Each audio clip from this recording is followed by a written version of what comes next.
Hello everybody and welcome to our first lesson in this series on family law. Now what we're going to do in this first lesson is essentially outline the question of what family law exists to regulate, talk about the delimiting of the scope of this series, outlining the subjects which will be explored in a future series of lessons. Now, I should make it very, very clear that this is an introductory lesson on family law. The remaining lessons that come out in the future will be coming out in a good couple of weeks, maybe even a few months' time, because essentially what we are planning on doing is putting these introductory lessons out to just basically let everybody know that this is what we are working on, and then in the future, the rest of the content will be coming out on a regular basis.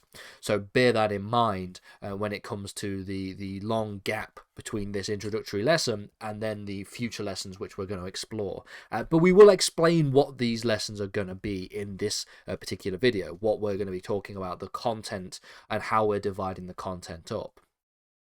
But first, let's just ask the question of what family law actually is. And now this might seem to be quite a relatively easy and simple question to ask, because essentially, it is the law relating to families and familial relationships. It concerns itself with topics and subjects pertaining to the concept of the family unit. This is commonly described as, for example, the relationship, which is often either through blood relationships or marriage or adoption, or even through just the commonly shared household, the commonly understood familial home. There will be, of course, debates about definitions, but what I think is important to say is that the kind of questions that we're going to be asking and the kind of regulation that exists in this area relate to this kind of definition of family law, relates to this idea of relationships between adults. Relationships between adults and children, as well as the ways in which we divide property between various familial units, and also how we can begin and then also end familial relationships, talking about for example, the creation of and the establishment of marriage, as well as when a marriage ends in the case of divorce. So when we think about what family law is, it is just really a conversation about the nature of the familial relationship, or should I say, in a plural sense, familial relationships, because there are many different kinds, but from the legal context and how the law intervenes in the family life and the different ways in which we can see the intervention of the law within the family life.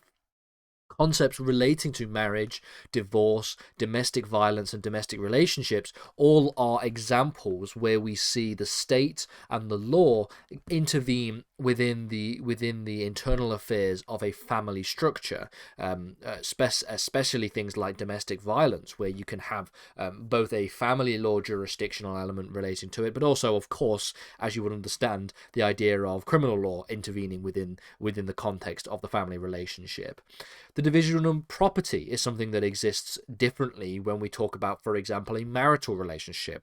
The division of finances, the way in which property is divided both in the sense of real property like land and also personal property. You also have the relationship between adults and children. This relates to things like the protection of children, the concept of parental responsibility, as well as the idea of surrogacy or adoption as well. Now, one of the things that I'm going to spend a little bit of time on in the first few of these lessons is looking at the various different theoretical perspectives relating to family law.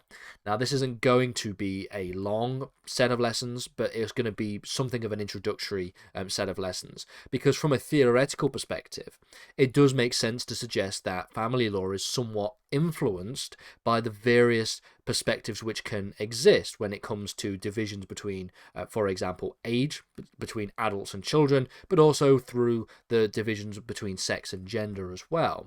There are also feminist perspectives and LGBT perspectives relating to family law, and for the most part, at least when they talk about the history of law in England and Wales, it's important to note that it has often been the case that these perspectives have been neglected considerably within the legal traditions, despite the fact that family law is supposed to be all-encompassing in terms of the ways in which it's supposed to regulate activities. It's supposed to have equality between men and women. It also is supposed to have considerations for various different identities, such as LGBT identities. These are not ideas that have been given due consideration for the majority of family law's history. Historically, for example, women have been the subject of oppression within these legal systems, and these are the legal systems that are designed to uphold certain rights of every individual. And it doesn't seem to make sense that we can talk about family law without making reference to some of these theoretical perspectives.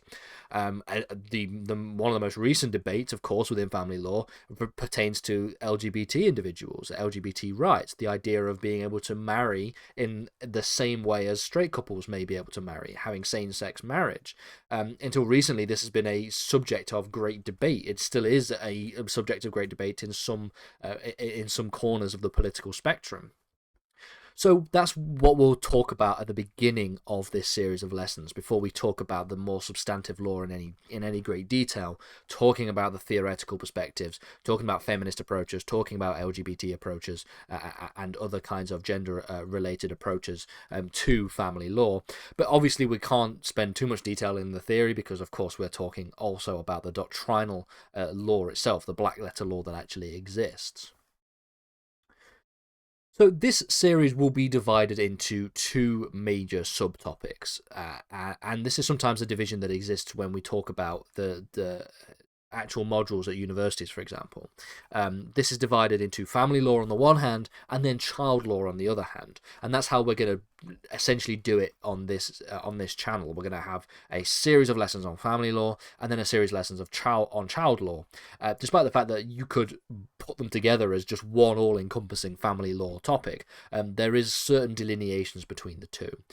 So we will look at the following issues within each of these contexts.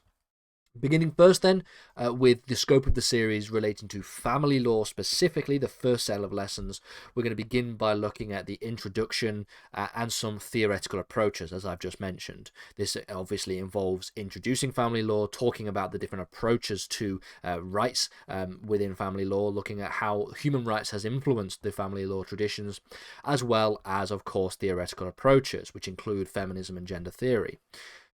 Then we will start to look at some of the relationships that actually exist within the familial setting. So talking firstly about adult familial relationships. This includes examining marriage, civil partnerships, cohabitation, and same-sex marriage as well.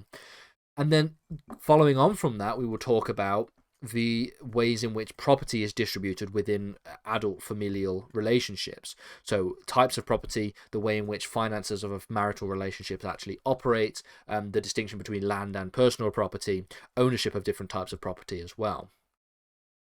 We will then start to talk about some of the key issues that relate to some of the more, some of the more negative sides of a familial relationship, beginning first with domestic violence, the issue of domestic violence, both the criminal jurisdiction and the family law jurisdictions of domestic violence, before thinking about the concept of how a relationship ends. This is looking at the nature, legal procedure of divorce, the concept of formal separation, as well as the financial and property ownership issues which exists in a divorce situation.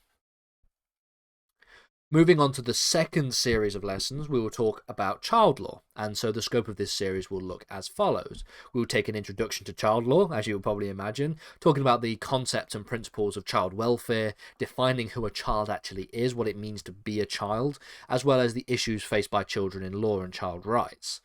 We will then talk about parental responsibility, as well as parenthood when it comes to the relationship between adults and children, determining parental responsibility, the concept of surrogacy, responsibilities and duties of parents, as well as this issue of terminating parental responsibility. How can we essentially have the law absolve an individual of parental responsibility in certain circumstances? Part 3 will talk about child disputes, specifically looking at things like Section 8 orders, which we will get to in those future lessons, child arrangement orders, as well as the relocation of children. Section 4 will talk about the protection of children, so the concept of child abuse, the duty of the state to protect children, as well as emergency protection orders that exist for, as you may understand, the protection of children. And then finally, we'll talk about the adoption of children, the process of adoption, principles of adoption. We'll tie this back to some of the principles of child welfare that exists, as well as the adoption procedure as well, making very clear the best interests of the child as part of the fundamental process of adoption.